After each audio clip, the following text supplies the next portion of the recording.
My name is Olena, and this is the neighborhood that I grew up in Kyiv, Ukraine.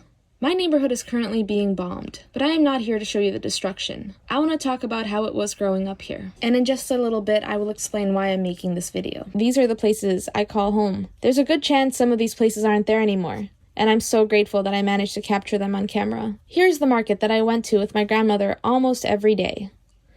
I never saw markets like this on TV when I was growing up, so of course I was embarrassed by it. What's really special about these markets is that most people selling here are older ladies. They're usually selling produce from their farms. All the food here tasted so much better than anything we bought at the supermarket. These ladies are the OG hipsters. They were into fresh produce and open-air markets before it was cool around the world.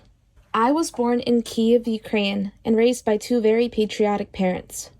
In fact, they met at rallies against communism and the USSR. My dad organized many events, and my mom attended all the rallies and protests. Growing up, there were many cheesy jokes at the dinner table about me being born because of their love for Ukraine. I decided to finally share my story in this video because I couldn't be prouder of my country right now. At the same time, I have so many regrets and fears and anger built up because of this war. I made this video because I needed something to do to feel a little less helpless. Creating the video helped me organize my thoughts and analyze my emotions. I understand that this isn't helping Ukraine, but I wanted to share my story and create some Ukrainian content that isn't all about the war and destruction. I'll be posting other videos on YouTube from my trips to Ukraine. And make sure to check out my blog where I'm writing travel articles, but also resources for people who want to donate. I'll include the link to those in the description below and in the comment section.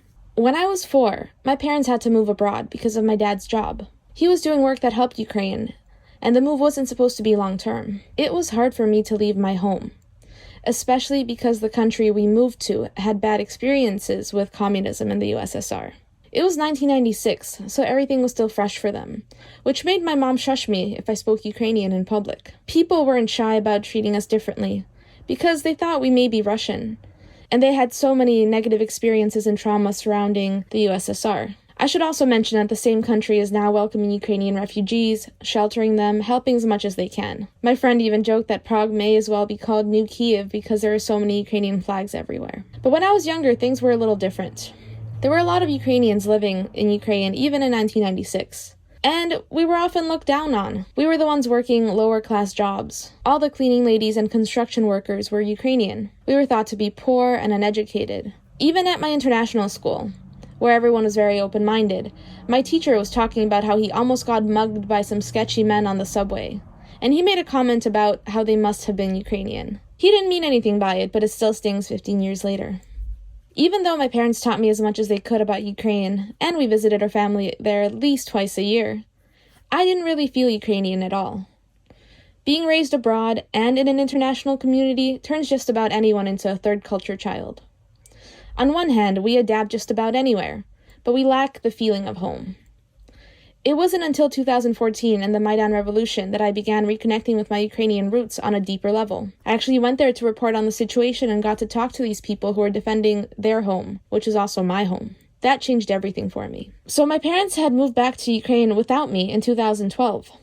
I was no longer a child and they really wanted to go home. They told me, "Come home with us," but I didn't feel the same way. I felt home in the country where I had spent over 15 years of my life, and I was in university. I didn't want to change my life, so I stayed behind. When I visited Ukraine with my husband in 2016, I was so proud to show him my home. But instead of posting the photos of the area I grew up in on social media, I showed off the highlights of Kyiv. Somehow I still harbored some shame for this area. The apartment buildings, they looked so stereotypically communist. Today, my parents are in the west part of Ukraine. It is one of the remaining safe places to be. Their apartment in Kyiv is empty, barricaded, and we don't even know if it's still standing. I'm not sure why it took Russia invading and bombing my country for me to realize that it is a beautiful area. When I saw a building right next to my parents' home bombed, it really hurt me, and I suddenly felt embarrassed for the shame I felt for that area. So let me show you how it looks. Please bear with me as these shots were taken with my first ever GoPro. This is a playground at a school near my grandparents' house that I consider my first home. You can use a playground even if you aren't a student, which I never was. It was one of my favorites, although there are so many playgrounds in this area. Now that I have some perspective, I am in awe of how much there is to do here. There's so many playgrounds, cafes, and even swimmable lakes and beaches. I hope my parents can return here, and I can't wait to stay with them again and revisit all of these places. Even though a lot of people in this area don't have much, all these parks were always so beautiful. People would paint them, people would bring tires and create little fence areas. Even these tires are something I used to look down on, thinking, can't they afford something more sturdy? And now, go to Pinterest and Google tire art. Everyone is doing it. This is about 20 minutes from where I grew up, and I guess it was special to me because we only went there on special occasions. I had my first driving experience here when I was about 4 years old. They had those little electric cars that you can rent, and no one really taught me how to drive it. They just kind of put me in and said, go. And that's what I did. I went.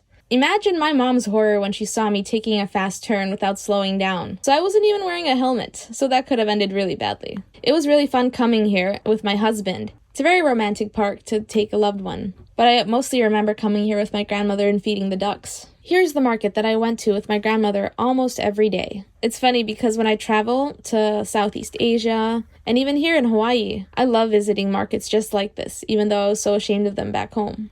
So yeah, I finally decided to share all this because I couldn't be prouder of my country and my people. And the shabby neighborhood that I consider home isn't that shabby after all.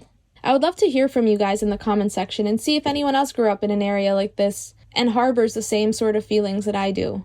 It really does seem silly now how much shame I had for such a beautiful place that brought me so much joy. And if you can, do look into ways you can help Ukraine. There's many ways to donate and just raise awareness and just so many ways to help.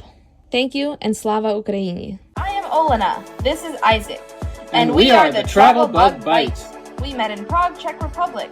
Lived in Shanghai, China. New York and Rhode Island, USA. And now we live in Hawaii. We've traveled from Tibet to Puerto Rico. Harbin to PP. And drove cross-country with Smiley in our Tesla Model 3. Subscribe to follow our adventures. If you liked our video, don't forget to click the like button, leave a comment, and subscribe. Check out our videos from all around the world and let us know what you'd like to see next. Thanks for watching!